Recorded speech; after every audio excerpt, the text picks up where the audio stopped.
Une méthode qui fonctionne vraiment pour maîtriser son éjaculation. Il y a deux axes très importants.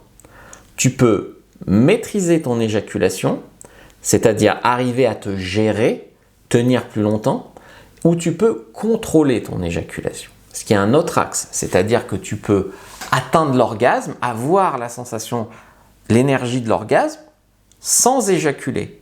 Donc la garder dure et continuer. C'est vraiment deux choses à différencier. Généralement, tu vas t'initier avec des techniques de maîtrise, dont je vais te parler ici, et si tu veux aller plus loin, tu peux aller jusqu'au contrôle éjaculatoire. Pour cela, je te propose d'en parler au téléphone. Première inscription de la vidéo, lien en commentaire épinglé. On a ouvert un accompagnement avec Nicolas où en fait on aide les hommes sur les techniques sexuelles à être des super dieux au lit, mais aussi à la maîtrise et au contrôle éjaculatoire et notamment à être multi-orgasmique, pouvoir avoir des orgasmes sans éjaculer.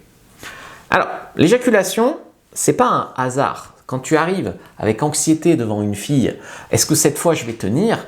Ton système nerveux, il est déjà stressé. C'est déjà la dèche. Mais tu peux t'entraîner, d'accord? Il y a des techniques, notamment la plupart sont ancestrales, valables depuis 100 ans et plus, qui permettent aux hommes d'apprendre à tenir plus longtemps. Donc comme je t'ai dit, soit tu apprends à te gérer, soit tu apprends vraiment le contrôle éjaculatoire. Alors, on va voir pourquoi l'éjaculation précoce arrive, ou l'éjaculation trop rapide arrive, et surtout une méthode efficace pour faire des progrès et la contrôler de mieux en mieux. Alors, l'éjaculation dépend du système nerveux autonome. Donc chez certains hommes, c'est hypersensible, c'est comme un réflexe.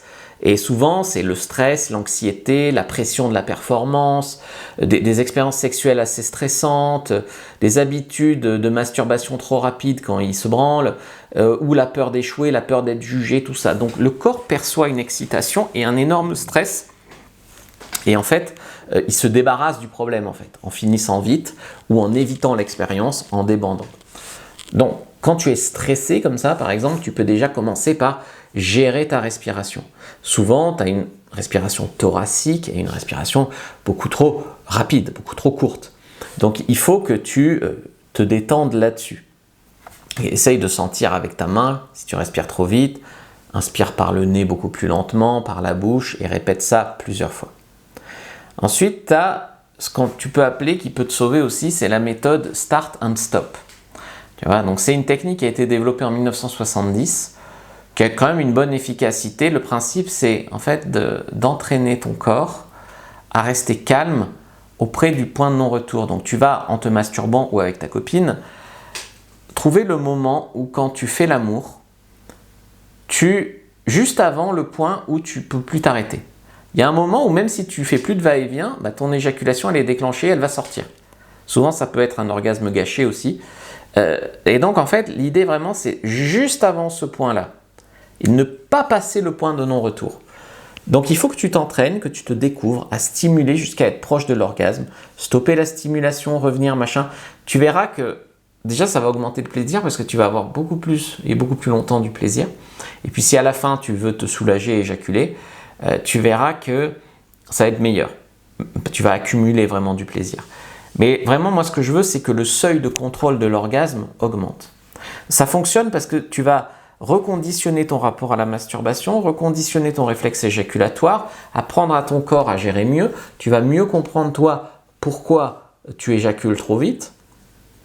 Et l'excitation n'est pas dangereuse, et l'excitation n'est pas un examen. Voilà, c'est pas un truc temporaire, c'est vraiment, il faut que tu vois ça comme un entraînement. Donc nous, en 3 mois, on peut régler tous ces problèmes-là. Après, tu sais, dans les études originales, les hommes, ils étaient accompagnés pendant plusieurs semaines, et ils devaient expliquer à leur partenaire ce qu'ils faisaient, etc.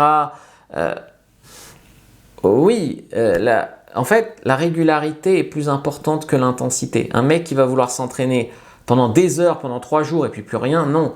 Il faut que tu le fasses régulièrement pendant, comme je te dis, à peu près 3 mois. Le contrôle éjaculatoire, ce n'est pas qu'une question de volonté. Il faut aussi s'entraîner, se donner les moyens et progresser, accepter qu'il y a des seuils que tu vas passer, tu vois. Mais tenir plus longtemps, c'est pas réservé juste à quelques hommes qui sont naturellement performants. Moi, j'avais ce problème d'éjaculation précoce quand j'ai commencé à draguer des filles et à avoir du succès. Première fois que j'ai eu une petite de 18 ans dans mon lit, je venais en 3 minutes. Donc il a fallu que j'apprenne à gérer tout ça. Aujourd'hui, des heures et des heures. Voilà. Donc avec la bonne méthode, la majorité peut apprendre à contrôler son excitation durablement. Et tu n'as pas besoin de tenir d'ailleurs des heures. Tu tiendrais déjà 20-30 minutes. Tu pourrais faire jouer les nanas sans aucun problème. Sans aucun souci. Hakuna Matata. Clique sur le lien. Hakuna Matata. Abonne-toi à la chaîne. Et si tu es intéressé qu'on en discute au téléphone, prends un appel. On pourra parler du contrôle éjaculatoire, des techniques de sexe et tout ça.